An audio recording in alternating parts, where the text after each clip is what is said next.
And so we got a really great group gathered here. First, I want to say we're talking about our planet. We've got one planet. We are stewards of that planet, and we have the responsibility to be really great stewards and make sure that we are shepherding something that is a happy, healthy, and complete home for the next generations. I'm Dedric Carter. I'm the Vice Chancellor for Innovation, the Chief Commercialization Officer at Washington University in St. Louis. I now proudly call the Midwest home. Hopefully many of you out there are also home in the Midwest. We've empaneled here a really great group of individuals that have multiple perspectives on the topic of greenhouse emissions. We want to look at their intellectual thoughts. All of them are from St. Louis and speak to the technology that's being harnessed and connected to create a capital-efficient, transparent marketplace that incentivizes corporations, capital, and human behavior to move in the same direction towards science-based solutions to support our growth. I'm going to turn to our panel here, and I'm going to ask them to give a brief introduction of yourselves, Bob, Nick, and Kelly, and tell us a bit about who you are and what perspectives you bring to the topic of greenhouse emissions. Thanks, Dedric. I'll get started. My name's Bob Elfanbaum. I'm the CEO of Object Computing, and also we are incubating a company called Tolam Earth, which is building a global carbon offset ecosystem and marketplace to really help stimulate and promote kind of a fundamental change in sustainability. As background, I was born and raised in St. Louis. I started the first 15 years of my life in accounting, so I come from a very financial CPA kind of background. And then the last almost 25 years, I've been working in technology, really helping organizations innovate, and lately thinking in terms of using data-driven techniques to take massive amounts of data and make fundamentally good decisions effectively. And so as I think my perspective on this topic is not only being in the middle of this innovation around sustainability, but this mix of technology, data, and fundamental business, I think, are part of the solution, and really excited about the other panelists to bring such a critical piece as the science behind it. Everyone, I am Nick Reinke. I'm the CEO of HabiTerre. So at HabiTerre, we do environmental outcome modeling in agriculture. So we're tracking things like greenhouse gas emissions, watershed impacts, productivity impacts of agriculture in a changing climate. So background for me, I come from a family farm in rural North Dakota. Recent transplant to St. Louis, really excited about the geospatial and ag tech community there. But career for me has always been in agriculture. Always loved farming, but I wasn't going to be a farmer. So I worked with farmers closely in crop insurance and ag finance, understanding how they make decisions, what they're worried about. For the last couple of years, actually launched a carbon marketplace. So we got some farmers paid to store carbon for Microsoft during my work with Truterra at Land O'Lakes. And that was most recently before joining the team at HabiTerre, where we are scaling up technology solutions to make it easier on farmers, but also to quantify the global impact of agricultural practices. Thanks. Excellent. So my name's Kelly Gillespie. I work at a company called the Climate Corporation, which is the digital farming arm of Bayer Crop Science. At Climate Corporation, our flagship technology is a digital platform for farmers called FieldView. FieldView's on over 200 million acres globally, helping farmers make better decisions about their farm. So think about like precision ag, planting, more efficient use of fertilizer. However, I am in a part of Climate Corporation that's focused actually on connecting farmers to solutions to help them reduce their greenhouse gas footprint of their farm and store carbon in the soil underneath the crops that they're growing. And so, the modeling that Nick is working on and the marketplaces that Bob is working on are all critical infrastructure as we think about how to connect farmers to the opportunities that exist in the supply chain in order to really to reduce the overall greenhouse gas challenge that we have as a globe. By way of background, I'm a crop physiologist. I'm a scientist by training. I've been working in science, actually thinking about how to make crops more resilient to climate change, how to help farmers choose the right varieties, choose the right hybrids so that they can be more resilient to different changes in the weather that's coming. So this is a really fun similar challenge in helping farmers think about how they can reduce their greenhouse gas footprint. So, so we're not seeing continued changes in the climate and in the weather going forward in the future. So we're through the introduction here. Now I want to have just a little bit of a conversation. I'm going to ask for your attention as we sort of talk about what's happening in net zero. So I'm going to first turn to you, Bob. We think about net zero carbon, and there are tons of contributors that we can consider in this mix. St. Louis has a deep history in bioscience and ag tech and agriculture, and I think that's continuing to grow in other areas. To what degree does ag contribute to the global net carbon discussion? So I think ag is a critical part of this broader problem we're chasing. And so you think about the percentage of emissions, almost 20% of emissions are coming out of ag. And that's a huge component, and it's something we can deal with. And I think as Kelly kind of mentioned, in ag, you're both generating emissions, but you also have the opportunity to reduce emissions through how you execute that, your farms and your projects. And increasingly, especially from a St. Louis perspective, we have a great legacy of research in Washington University, the Bayer Crop Science, and I'm going to say the whole ecosystem around that, and the Danforth Center in St. Louis. I think we're very centrally positioned to help attack this important component of a broader problem. So the problem is bigger than just ag, but it's an important solution. And I think from our perspective, kind of what we're doing is we want to embrace the things doing in ag, bring momentum and energy into the efforts they're making, but also embrace kind of this broader ecosystem. Because if we're going to get to net zero, it's going to be all of us working together, and it's a massive challenge that we all have to accomplish across a lot of segments of our community. Great. So it's definitely ag plus, right? Absolutely. I put the question to the others. Or anyone else want to add something to that? Yeah, from my perspective, we talked. I completely agree. Agriculture is contributing to about 20% of our overall, greenhouse gas emissions globally. But when we think about how to help farmers continue to improve the practices with which they're growing, their crops, we have to think about economic sustainability for those farmers, for their small businesses, and for the rural communities. And so that's something, that I'm really committed to, that the Climate Corporation is really committed to, is these are businesses, and it not only has to be environmentally sustainable, but it also has to be economically sustainable. And so how do you think about, where that value is coming from and how the farmers are, really rewarded? I mean, they're deriving value from not only the services they're providing in terms of food, fuel, and fiber, but they're also, getting paid for the environmental services that they're contributing to. Yeah, well said by both.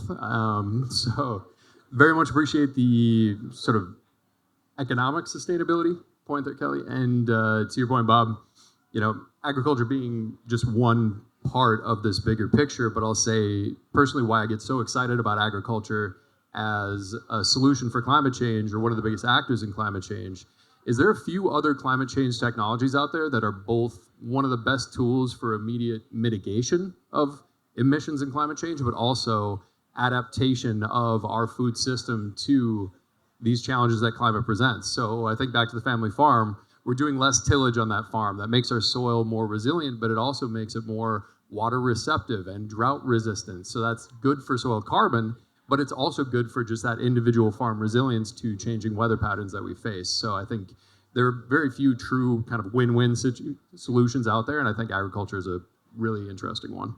So we've heard a little bit about the sources it sinks that agriculture plays, and the economic benefit, and then the sort of, the win-win. I guess the next question I'd ask is the so what question. I mean, this is all great. It's good. We're having a good time at South by. This is a big, hairy, audacious goal question. Good topic panel. Let's say we make it. Let's say we don't. What's at stake here? Why should we all care? Why is this topic so important? Don't all speak at once now. Right? Yeah, such an easy question. Look at us all jumping in. No, I mean, of course, everything's at stake here, right? When we're talking about net zero, the reasons for this are innumerable, but we're looking at risk to our food system. We're looking at starvation issues. And of course, I think of a lot of things through the ag and food lens, but the reality is you play this out and we're already seeing desertification in food producing regions, and a lot of the population is concentrated around these semi-arid tropics and places like that where they're on the precipice of losing their ability to produce food. So the faster we mitigate, the more that we can limit those extremely negative impacts. And that has implications for everybody, right? So we're talking about food security, but we're also talking about migration driven by the inability to produce. So farmers that have been farming for multiple generations, like our family, we're lucky here in the United States. In North Dakota, that band moving north just means we're farming corn now instead of wheat, right? That works out just fine for us. But the reality is we are not representative of most of the population. Most of the population is saying, I'm going from being able to produce food for my family and local communities to not knowing how to provide. I'd like to add to that. I think it's an interesting point because, like so many of the problems we face, we that have the economic resources to survive changes to the planet, we'll get through it at some level. But I think about my kids, I think about future generations, and then you think about equality and fairness from a society perspective. And we are in this long-term war for the safety and the preservation of our planet. And it's interesting because my father was like an early innovator in the 70s, and it was before people were talking about environmental change. But this isn't a new thing. This is things that have been building that we've been aware of for a while, and it's accelerating. And you already see it today in the number of environmental disruptions, the volatility of our world from an environmental perspective, and the impact it has on people. And as I said, the disproportionate impact on people that don't have sufficient resources to deal with it, I think is just going to exacerbate as this thing gains momentum. And so as we think about the world our kids, our grandchildren live in, it's like if we don't start fighting this thing now, it's going to be too late. It's going to be too late for a lot of people around the world to avoid just devastating consequences. Yeah. So, Nick, I'm going to come back to you. I'm a systems engineer in thinking, and so I like to think about how you take big, burly problems and decompose them. We can think about type 2 problems, which are these very deep, complex problems that could be decomposed into type 1 problems that are maybe more building blocks for solutions that help you to solve the type 1 problems. How do you, with respect to net zero carbon emissions, how do you think about this framework? How do you make sure we don't get caught up in the hand-wringing that is, that's too big of a problem, it's too hairy, let's just solve some minuscule bit and leave the other stuff out there? Yeah, and that hand-wringing is one of the big struggles that we face right now. And my fellow panelists here challenged me to make it relatable and not just talk about agriculture, but talk about something a little bit more broadly relatable. And we came up with the comparison to sort of the human body and human health, right? So everybody wants to be a little bit healthier. I could drop a few pounds, things like that. But planetary health is a lot like human health. We have unbelievably complex systems here. We don't fully understand everything that's happening inside the human body. We don't fully understand every nuanced piece of what's happening in climate change. However, you start to break that down, and for us, you go right down to that plant production level, and that's still a complex problem. But you can start to break that down and look at things like fertilizer and nutrient movement, how it goes into the plant, how it releases emissions. You can look at the way that you manage the soil, and even the soil is complex, but the soil, kind of like the microbiome in the gut, right? Like a lot of people are getting more focused on thinking about that. That's really what's happening in the soil. So the more that we lean into letting those natural processes do what they need to do, think probiotics that are helping you be a little bit healthier from gut health, right? Like that's the kind of thing we're talking about. Or, medications to help you manage things like infections. That's just like things like pesticides and herbicides. You don't want to use it all the time, but these are necessary management tools to manage that health.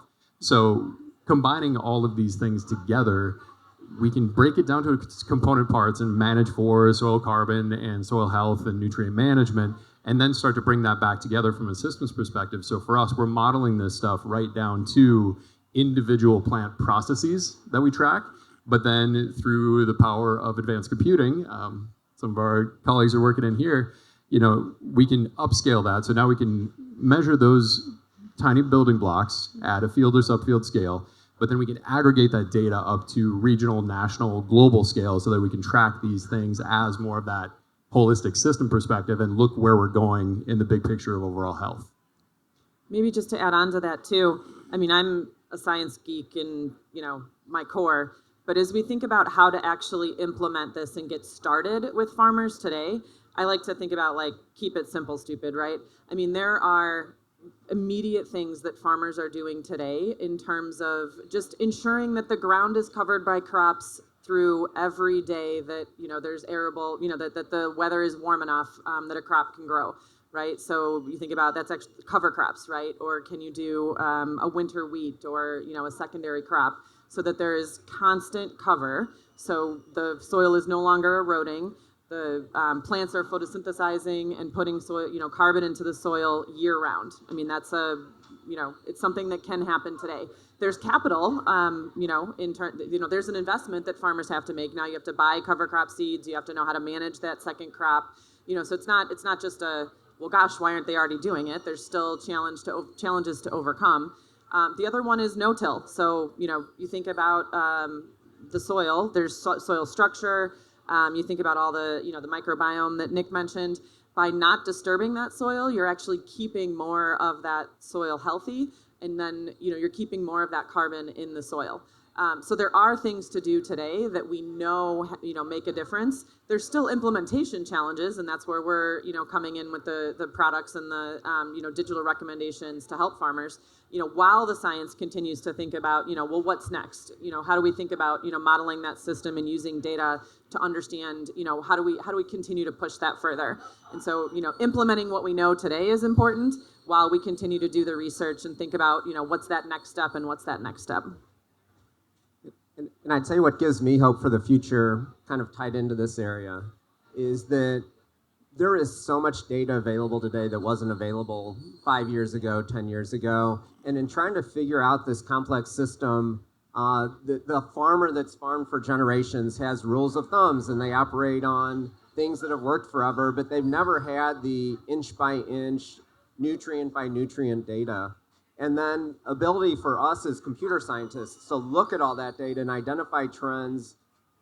There can be massive amounts of changes in how we manage the system because the way we do machine learning today can learn things and get insights that we just couldn't get if we didn't have that level of data available that these folks are supplying to us, so we can really gain insights that just weren't available. And those insights can make a fundamental difference in climate, in our environment. And so very excited as we empower everything you're doing to then utilize that data effectively. So I heard two concepts. One, Nick, you kind of looked over at Bob and said, with advanced computing, there's new tools. And when I put on my entrepreneur hat, and I say there's always the what, the why you, and the why now. All right. So what is special about this time in the world and looking at how we get to net zero versus 10 years ago, 20 years ago, or 10 or 20 years from now? What's special about now?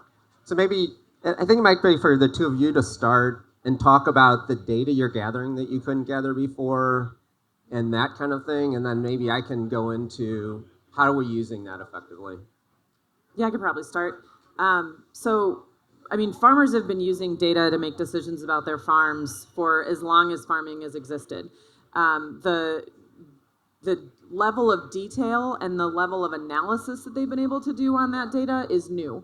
You mentioned like rules of thumb. Those rules of thumb came from somewhere, right? That was from, decades of knowledge and understanding about how to do farming.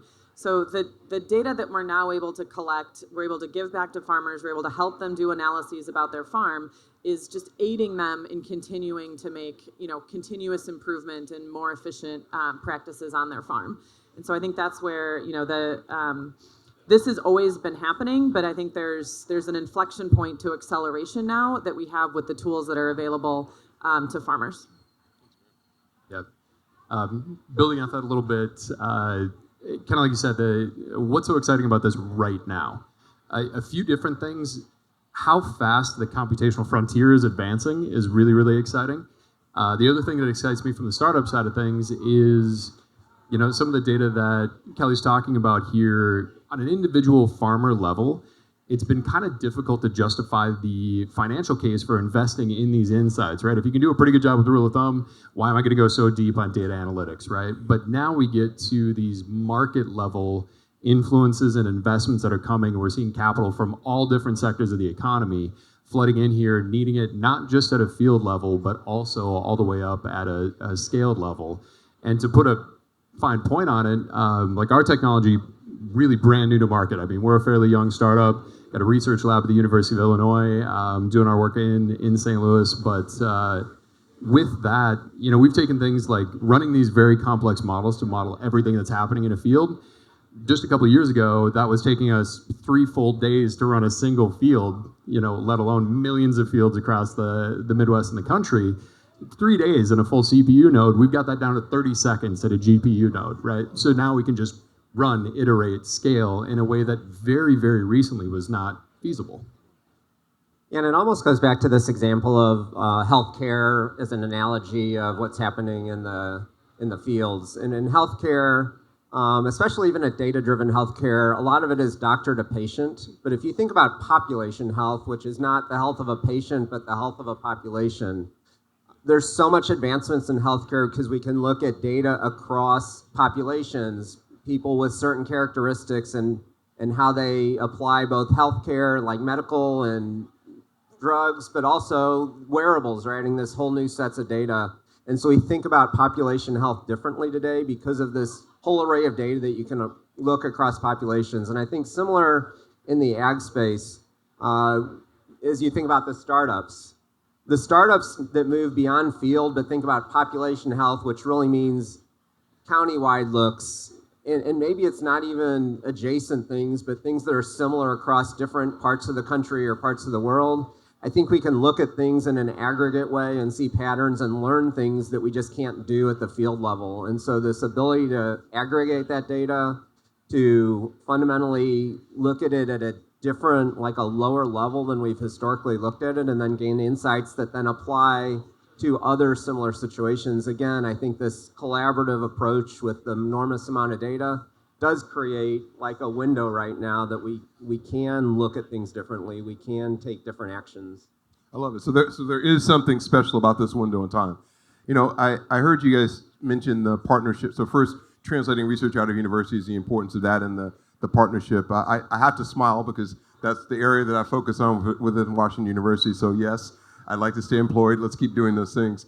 But the other thing that I heard was sort of a conversation about a convening, so the partnership with universities and machine learning. So I'm going to look to you, Kelly, and say, Sam Altman, many of us have been watching what's happening with GPT and OpenAI, and we brought Sam, who's a great St. Louisan, to back home to have a conversation about what was happening. And in that conversation, he mentioned, you know, what's happening with AI and the need for an ethical framework to underpin, you know, the way how systems learn and what they're learning, and the actors involved in how you use that learning, you know, the light and dark side of the force.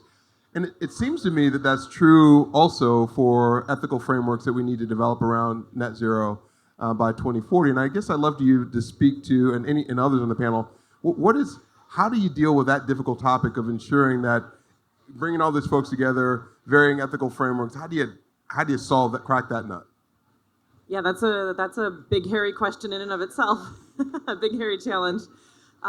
So frameworks do exist. There are non-governmental agencies that have different carbon project registration rules and requirements.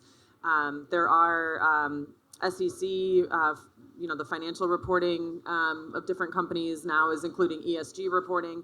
And so there are frameworks that either do already exist or are evolving. I think one of the things we have to understand, though, is that these frameworks aren't perfect yet, and in fact, probably will never be perfect. But we're at a point that if we don't start and do something, we're going to blow past the 1.5 degree warming, trajectory that we're on unless we get started. And so I think we need to approach this with a level of humility. And so we need to get started. We need to understand that what we're doing is likely not going to be perfect, and then transparently learn along the way. Actually, just the other day, we were kind of meeting each other, and I was talking about, I don't know how much anyone in the audience follows the different carbon projects that are going on around the world, but there was a relatively big splash with the forestry projects that are going on, more in South America. And there was a report that came out that said the majority of the credits generated by carbon forestry projects actually are likely not, they likely aren't real. All kinds of reasons, debates about, how real are they, yes or no. That's not maybe the point. We can get into a happy hour conversation about it later. But I think the point is we have to start and we have to try, and we have to know that probably some of it's going to be wrong. Some of it will be good, and then we have to learn and apply, new frameworks and different sort of ethical regulations as we move forward. Great. Yeah, I think one of the great things about innovation, entrepreneurship, is you fail fast, you learn, and you adjust, and you be agile. And I think, as Kelly said, in this macro world, rather than clobbering people who get out there and try to make a difference, and if they fail or they do something wrong, it's like the faster we learn, we iterate, and we don't make the same mistakes twice.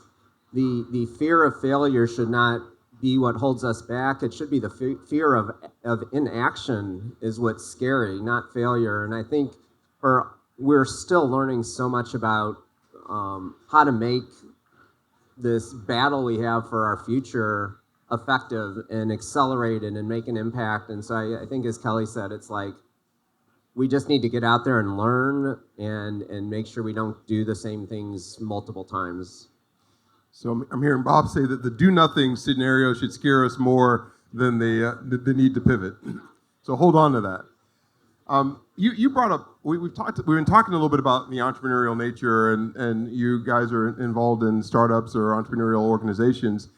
I guess I have to ask the question, in the aftermath of SVB sort of exploding, and all of us thinking about that for one reason or another, to what degree do you believe that the entrepreneurship is important in solving this problem, one, and two, that the capital concerns that we might see in the time that we're going into will impact substantially our ability to reach net zero by 2040? Yeah, I guess speaking as the smaller scale startup here, feel for all of our colleagues with SVB, LSI. We were lucky there, but maybe I'll tie it to personal journey a little bit for me. So coming from the farm in North Dakota, I worked with farmers in ag banking and crop insurance for about a decade. And what really kind of activated me to move into this startup space is I saw all of the things that were coming at farmers from different directions around climate change opportunities, climate change challenges, new markets, new technology.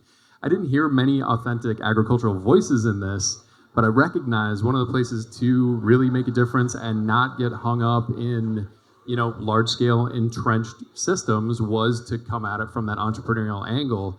And I'll say, since making that leap a few years ago, what really gives me hope in all of this is it's not any one sector that's really investing in climate change. I see this as a resilient, multi-sectoral set of investments where it's coming from the regulatory environment. Federal government's, dedicating major funding to this, especially in agriculture in recent years. We also see it from corporate investing environment. We also see it from just corporates themselves. So not only the public markets, publicly traded companies, but also the companies themselves. So I think venture capital and startup work is really, really important, but it's an entire systems shift that I think capital is moving in really novel ways that I'm pretty inspired by. Maybe to add on to that, I completely agree. I think the venture capital investment to kickstart markets, to invest in cool technologies that are going to, scale this into the future is important. But I do think there is a need for a shift in sustainable funding for these projects. One of the things that we think about, the USDA, has just in the last year funded the climate smart ag programs. $1 billion+ in climate smart ag programs. Those are only 5 years long. And so our question is, well, what happens after the 5 years? And how do we ensure, that the programs that get started, don't that there's not a cliff after 5 years, and that there is sustainable funding through the ag value chain, from the customer, to the food, feed, fiber, producer back to the farmer, and, creating the more sustainable funding or value opportunities into the future. So I'm going to go back to the 1980s. There was a book written by a guy named Jim Champy called Reengineering the Corporation that brought lots of efficiency and operation to trying to build corporations. And later, Jim wrote a book called Engineering the Corporation. He said what he realized is in that book, he forgot the people, right? And so there's this human element to all of this that I'd love for us just to pause for a moment and speak. Nick, I heard you mention that you came from a family of farmers. I grew up in a rural area as well. And so if you were going back to have the conversation with your family on the farm, how do you often the conversations go to, this has been in our family for hundreds of years and, don't touch it. How do you manage that emotion with the realities, the logical realities of what you're trying to do here? Yeah. You're absolutely right about the emotionality and the kind of the sociological factors that go along with these changes on farms. We talk about changing farm practices like it's some simple thing, but it's incredibly personal. And maybe to get a little bit personal on that, very specifically to that multi-generational farm, ours is a 4th generation family farm. Dad actually just passed away this January. So my brother's taken over the farm. I'm supporting him on the decision side of things, but this is a place where, it's really challenging. Kelly referenced some of the money that's being invested right now. Lots of great investments, but I'm seeing this race to competition for climate solutions, and we need collaboration. We're losing farmers. So I look at my brother, and he says, "All right, Nick, you're in this climate change, whatever stuff. Do I need to be looking at that?" And honestly, it's such a fractured market right now. It's really, really hard for me to advise him to dive into anything, even though I'm literally working it and totally committed to this. So we need to figure out how to collaborate before we compete, make this something that's not overwhelming so we can drive large-scale adoption, because getting back to that multi-generational emotionality, if we goof this up, you don't lose a farmer for a year, you lose him for a generation. You're not getting that guy back. So if we make a mistake on investing in climate smart practices and we alienate farmers, we're not going to be able to turn it around. And that goes back to Bob's point. We need immediate action now. The scariest thing to me is inaction, and especially in ag, there's a lot of ways we can go wrong there. And I'd say it's interesting because when you think about empathy with farmers, and I think we're very, especially in Midwest, sometimes Midwest-centric and all that, but it's a global problem. And you think about the challenges in the Midwest farmers, but then you go to Africa or you go to Pakistan, where the environmental conditions are challenging and they also have family farms, which have even different challenges to our family farms.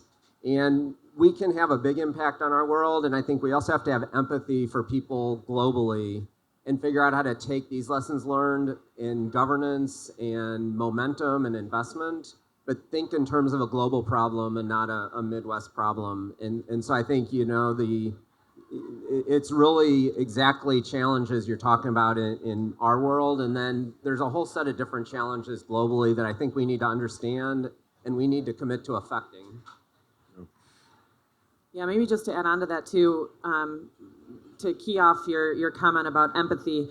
You have to go into the conversation asking questions, right? You mentioned multi-generational farms.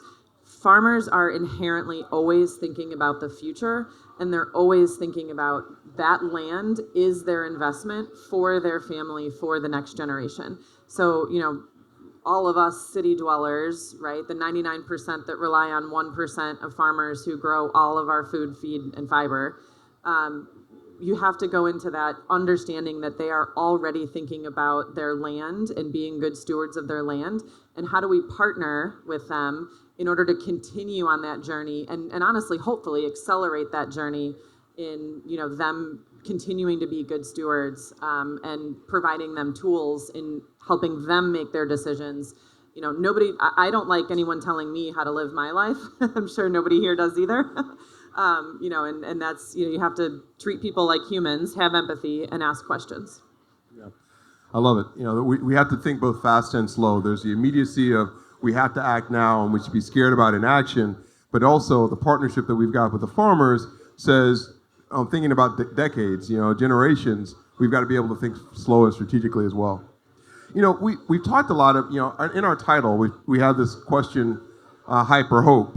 And so I'd love to turn back to maybe a familiar phrase might be the Gartner hype cycle, which talks about some new discovery that goes to this peak of inflated expectations.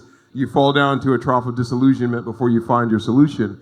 And I guess, what is the danger of us inflating too much the prospects here in terms of actually being able to achieve net zero by 2040? Well, I think the danger is losing momentum, because this is a long, hard fight we're going to build in, and we can't afford to have this hype, go into this trough of disillusionment, and slow our momentum down. And so I think we need to be totally focused on the prize, and the prize is saving the world for our grandkids. And so as we think about, we are moving from this hype cycle to harsh reality, and harsh reality isn't saying it's not going to work, it's saying it's going to be really complicated, and nobody yet has how do we get to the end of this thing. And so I think the key is not losing momentum, but figuring out how to double down as we're starting to get into this disillusionment phase and accelerate going forward.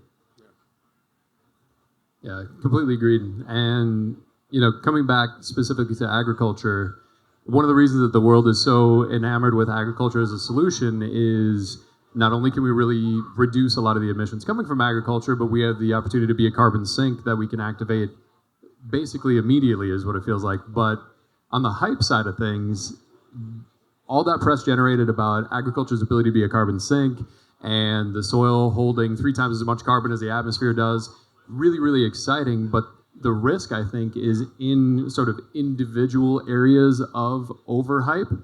We need to be very real in saying, well, guess what? Agriculture is not going to solve the wrongs that we do elsewhere.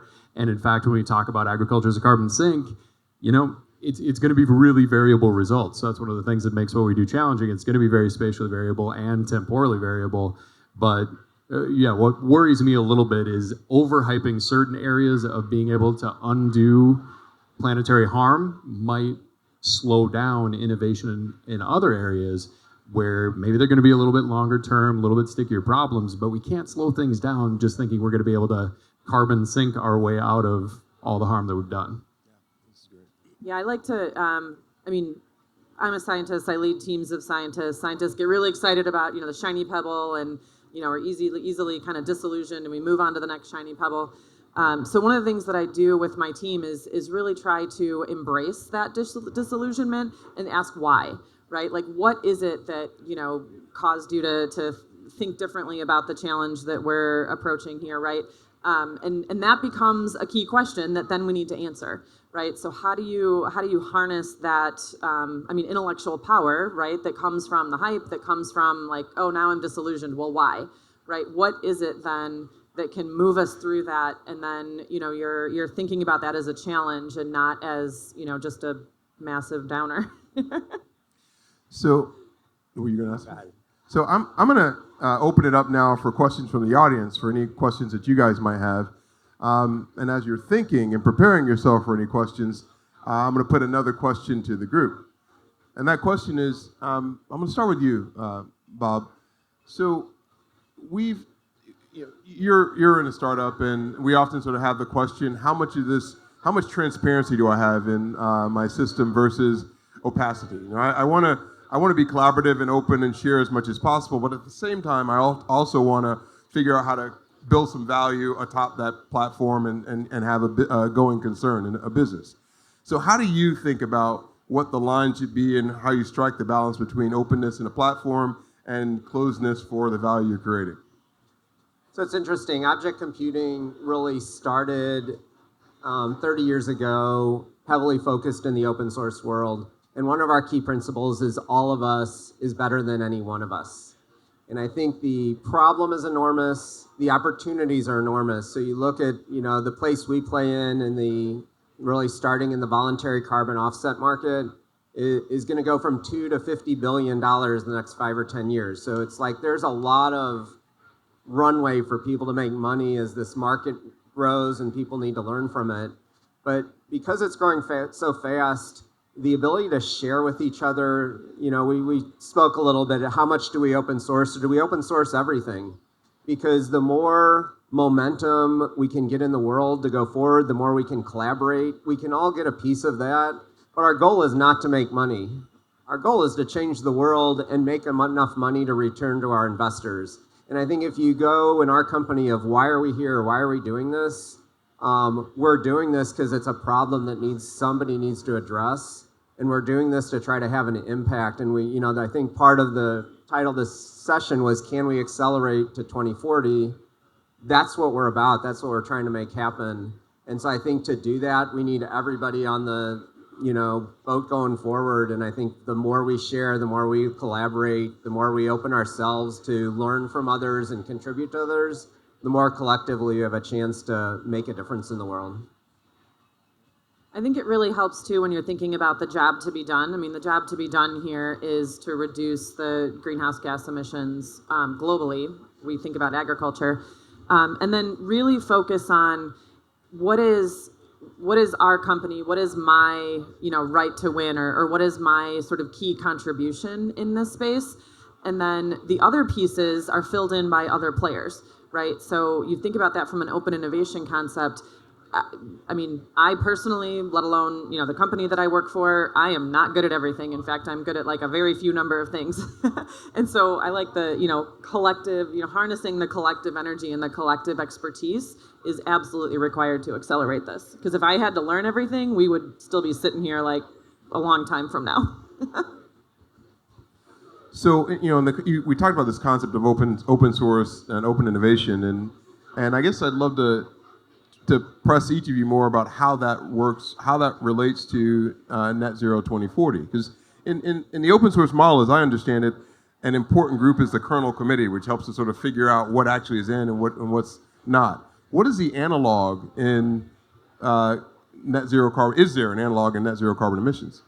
So I can give you an example of what we're working with around the science, the methodology of measuring what's happening in the planet. So whether it's in the farm, in the ocean, in the forest, cook stoves in Africa, as we're trying to say what impact are we having,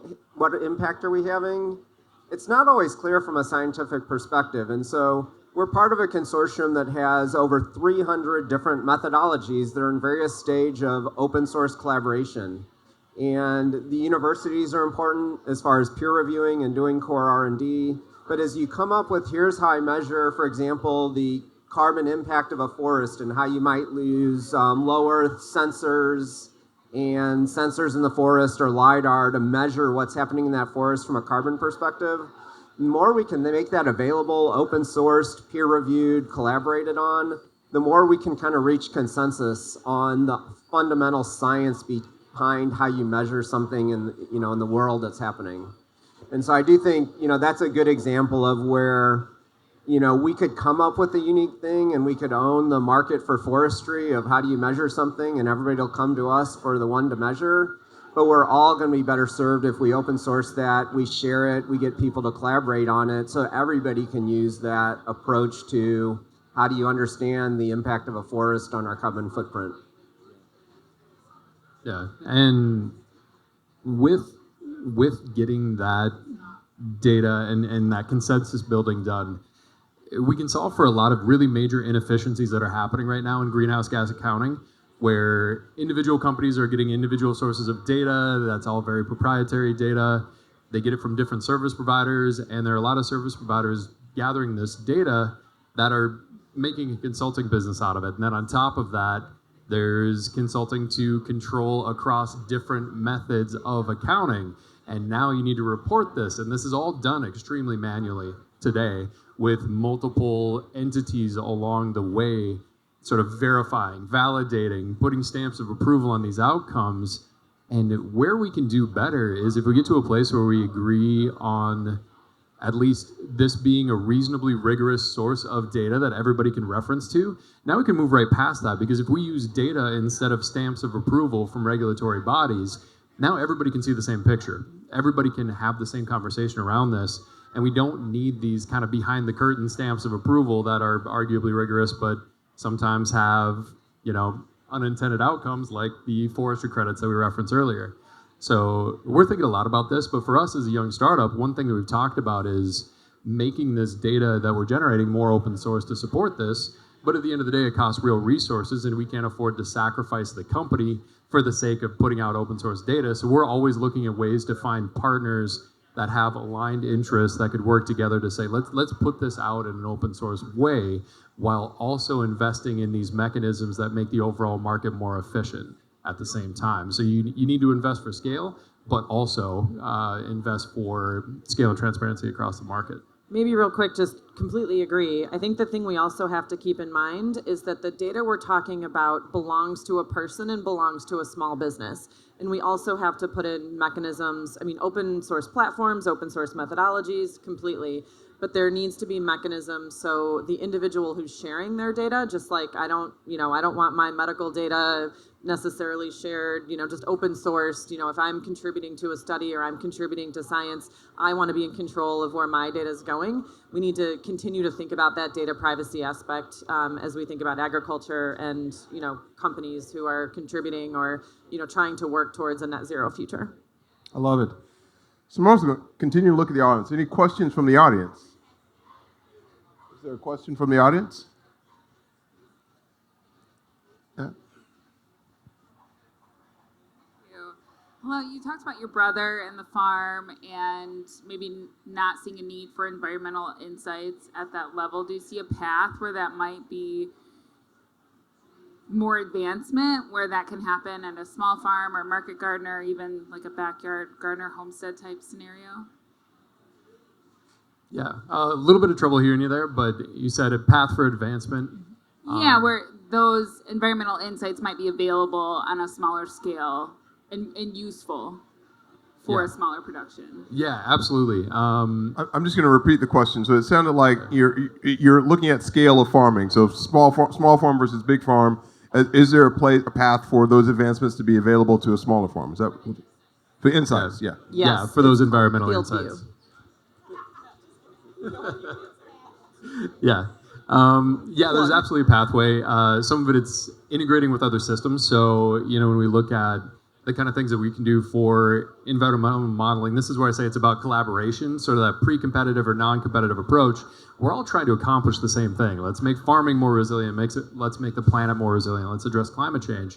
So with folks like Climate, they've got full spectrum farmer platforms that are these decision tools and data tracking platforms. So for us at HabiTerre, I'm not looking to create another tool in parallel to theirs. I'm looking to collaborate with them, have this be a module or a component of these existing farmer-facing tools. So that's a really critical way, is to think about channel partners. There's a lot of redundancy and it just becomes too much to manage, and we need to go through existing channels. And then the only other thing I'll mention is, back to the existing channels component, when you think about making these resources useful, for my brother, great. What were my greenhouse gas emissions on my field in North Dakota? He doesn't care, right? He cares if that field's going to be resilient. He cares what his production's going to be, but he only cares about those emissions or carbon sinks in as much as it actually impacts his bottom line. So what I'm excited about there is if we get those insights to those smaller fields, like we can do with modern technologies now, we're at least readying farmers for those mechanisms as they come about, right? As those markets come about, they say, okay, now this kind of makes sense to me. It's not some totally foreign and detached concept.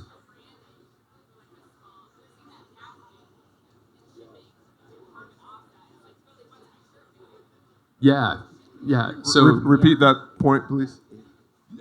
I think you're asking about supply chain transparency, Yeah, but right? even for your brother's perspective, the value to him might be branding, especially a direct-to-consumer farm. They might be able to say, here are our carbon offsets. How cool are we? In the same way that shipping companies now in the supply chain are letting the consumer see what their offsetting and whatever choices they make along the way. So I just wonder if that would, I'm just thinking it from like a consumer perspective, like what would I want to know about even those smaller operations where bottom line, surface level, it might not make sense, but as a consumer, as people start getting more interested and want to see where their food comes from, I can see that being valuable. And systems like that are coming online. So the carbon program that we've currently launched into the market is called Foreground, and we just announced a partnership with Purdue Chicken. So Purdue is a unique food producer in that they directly source their grain and their chickens from the farmers in the northeast of the U.S. So it's a very direct connection. Most sort of food producers, it's a much more diffuse sort of supply chain, right, with a lot of steps in between. And so we're helping measure the greenhouse gas footprint of the operations in the farms that then Purdue is going to use to continue to measure the greenhouse gas footprint of the production of chicken, so that someday in the future that can be right, like all the way through, and consumers can make informed choices, right, about what the products are that they're buying as it impacts, all the way back to the farm. Yeah, and I just add one other piece. So we play a complementary but a different role. So we're building a carbon offset ecosystem and really trying to make it digitally native so that that small farmer can get the source data and drive it all the way up in a relatively frictionless way to grab that data and measure a carbon offset and then monetize that carbon offset. So one of the things we're doing is, we encourage from a tillage perspective and from a maintenance of the land perspective, we're trying to bring capital back to that farmer as well. And so as they do good for the environment, create an easier path to monetize that doing good so it can subsidize the cost or encourage them to make those changes. And because the way, again, digitally native systems work, we can get down to the field level and then apply that offset right down to the smaller farmer. Other questions? So I'm going to turn and ask another question, and that is, why is this significant for us in the Midwest to be thinking about these? When I think about just the country, there's tons of people that sort of hug, places where there's lots of water, and why is it significant sitting at Midwest House that we from the Midwest should be thinking about this topic of net zero emissions? How do we have a significant contribution in that space? The Midwest is where agriculture is? No. But why is that? No, why? Yeah.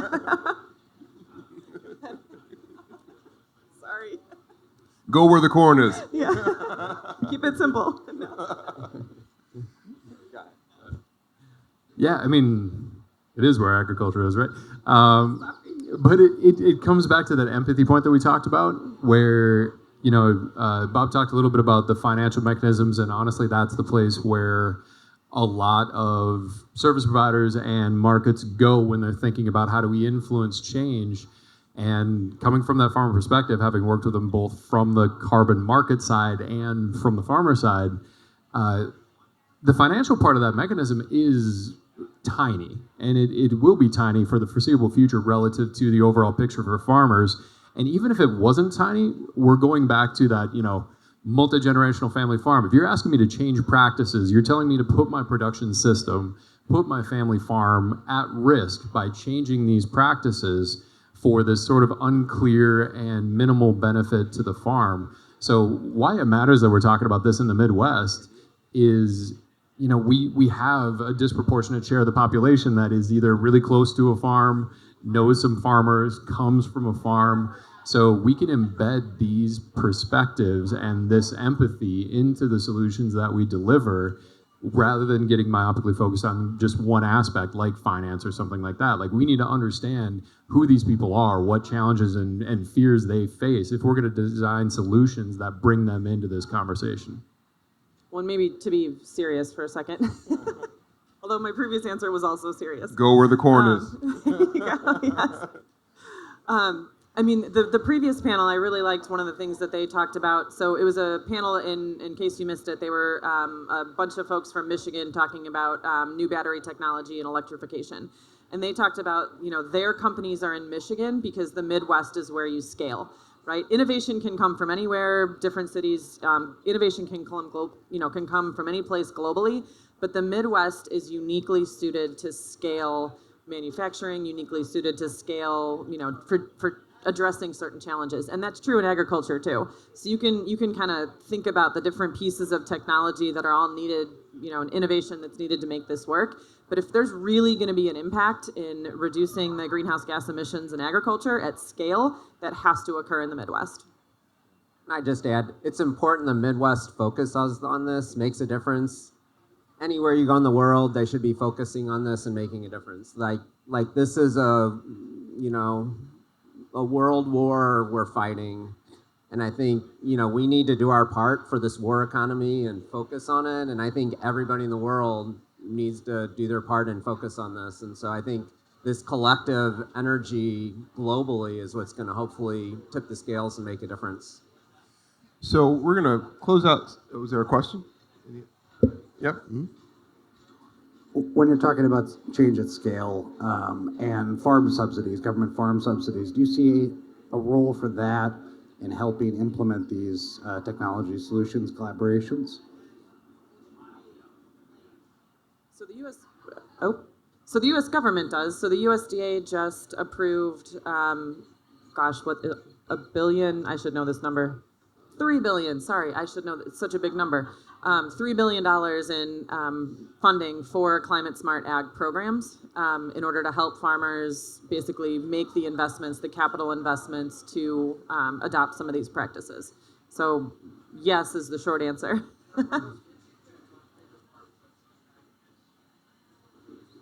No. No, they're really not. But to your point of farm subsidies, one of the largest subsidies that goes into agriculture is through the federal crop insurance program.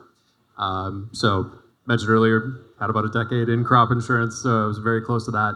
And that, again, getting back to the whole mitigation and adaptation piece with farm practice changes, there is a risk mitigation component of climate smart agricultural practices, and they are very much clued into this. Now, underwriting that is really a challenge. So the actuarial data that you need to support that, we know it makes a farm, less risky in the face of changing weather patterns from climate change.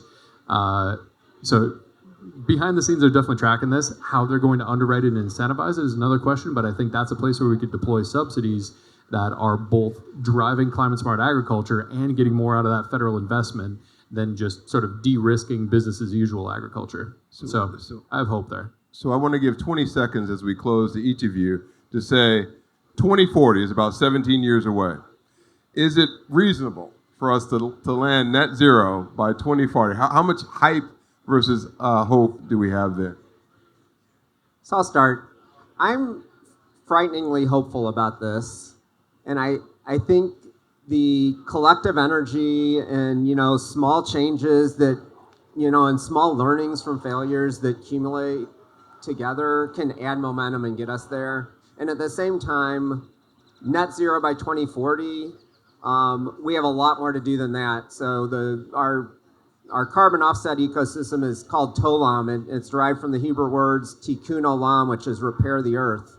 Net zero gets us stabilized. I think then we start the big battle of repairing the world. And so I do think we can get there, but I don't think it's the end. I think it's the start of really repairing the world.